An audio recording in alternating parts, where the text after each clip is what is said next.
Hi there, Lisa Arana here, and welcome to another Assemble This video. Today's card is all about this super cute watercolor birthday card and a fun cloud background to make these cute little guys look like they're just floating away in the sky. I'm featuring the Unity Stamp Company Hoppy Hedgie stamp set with the darling hedgehog and bunny holding the balloons. Plus, I matched it with some sentiments from Hugs, Kisses, and Birthday Wishes sentiment kit. So I'm starting out with some watercoloring. I'm going to be using my distress markers and then also some Neenah cardstock. This is a 110-pound cardstock, and it's not my first choice. I think I've done this before and I had a brilliant idea to try it again, and that was a bad idea. This really doesn't allow the watercolors to move on the paper, so I wouldn't recommend this paper in the future. If I would suggest something like Canson XL or something like Bristol. That just allows these watercolors to move easier, and it doesn't pill up if you use too much water. I made it work, but like I said, it's just not my favorite, so I won't do it again. So I have two methods going on here. I first tried applying my marker directly to the paper and then blending that out with some water from my water brush, and it didn't move. So for this particular paper, I have to use two different techniques in order to get that watercolor look. I'm directly applying the marker in a line to create the shadow that I want, and then also rubbing it onto an acrylic block, adding a bit of water, and then using that to blend it out. And that just creates the watercolor look I'm going for. I do actually like the way it turned out on this paper. It's just not an easy effect. It just takes a little more work than I prefer. So I just rather use some watercolor paper next time. So again, I applied that ink directly to paper in order to create the shadow, and then I'm using the ink I'm picking up from the acrylic block to blend that out and to create a lighter effect as it moves across the image, like in those pajamas that I'm coloring. So the one side is darker where the shadow is, and then the other side is lighter where the light is hitting and making it brighter. So I'm just moving along and coloring in his pajamas. I'm going to use two colors of pink, just a light color here first, and then later on I'll add a little bit of a darker shadow when I move to that color.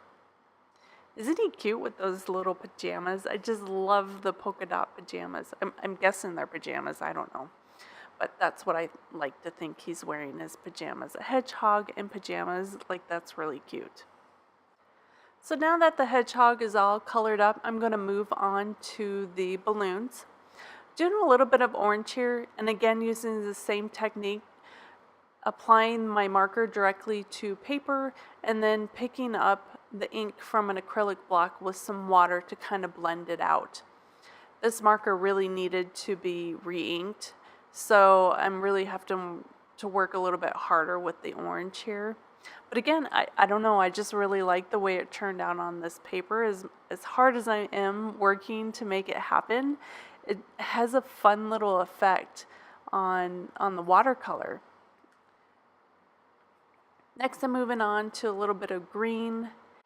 And I decided to do two balloons in orange, two balloons in green, and then the last two will be in blue and pink. I wanted to balance out the pajama colors, and I wanted to add in a little bit more of an interest with the orange and the green, which will match the papers that I'm going to use later. So it was a great way to kind of balance out the look I'm going for by doing two of the orange, two of the green, and now I'm moving on to the blue, and then last will be a bit of a pink. This one I didn't clean off my brush well enough, so it ended up picking up a bit of green, which I don't mind. It ended up looking good. It blended later when it dried, so you can't see it as much. So I'm not so mad at how that turned out. And then last, I'm going to do, again, a bit of pink. just again to pull up the colors from the pajamas. This is a darker pink, so this is where I'm adding in a bit of shadow to those polka dots. Just adding it to the bottom like I am to the balloon. Just a little bit of a shadow at the bottom edge of those polka dots. And here I'm just shading in that balloon. And then since I have that pink out, I'm going to use it to add a little bit of pink to his cute cheeks. And it layers beautifully over the colors before because they're dry. And that's how watercolors work best. If you want to color on top of something else, you need to let it dry, and then that color will kind of stay on top of the previous color without blending in and bleeding all over the place. And last, I'm just going to add a bit of a shadow with this gray color. I'm shadowing in around the balloons, around each one, just so they pop a little bit, and then also the strings. And then just adding a bit of shadow around the hedgehog as well, just so he kind of pops and looks like he's 3D and not so flat on the paper.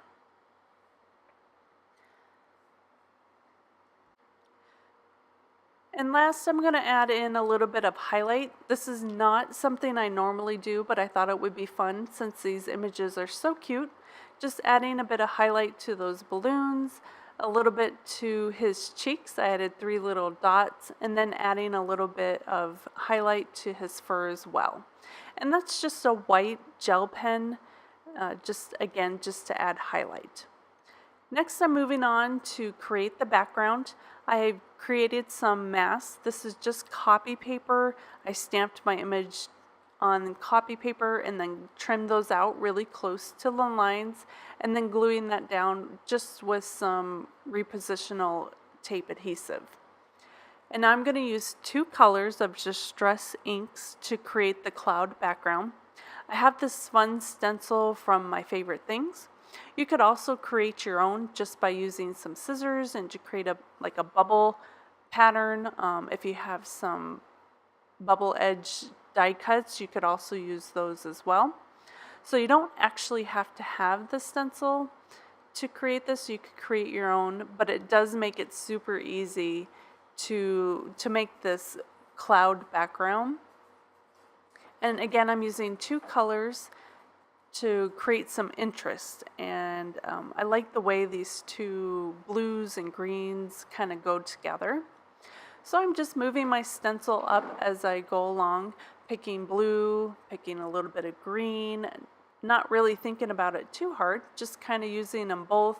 And I'm moving the stencil, creating different shapes as I go along, just so I don't have the same shape over and over again. This just, again, creates more interest and a little more kind of a subtle pattern to the background. And now that I'm done, I'm just going to run the blue around my edges just to kind of blend everything together. And I'm using makeup brushes. I got these off Amazon. They're really cheap, and I'm really loving the way that they work. They clean really easy, and I don't have to worry about the inks blending together. I just rub it off on a baby wipe, and I'm ready to go. So let's just remove our masks and see how cute our little image is. So to finish the card off, I have a scalloped piece of pattern paper. I thought this one would be a little bit more masculine this way, so I picked the plaid, and I'm just going to tie some string around the center here.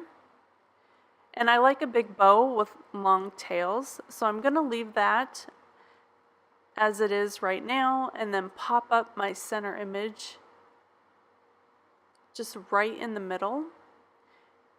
And I'm using some Hero Arts rectangle die cuts for the middle, and then it's a My Favorite Things scalloped border for the pattern paper.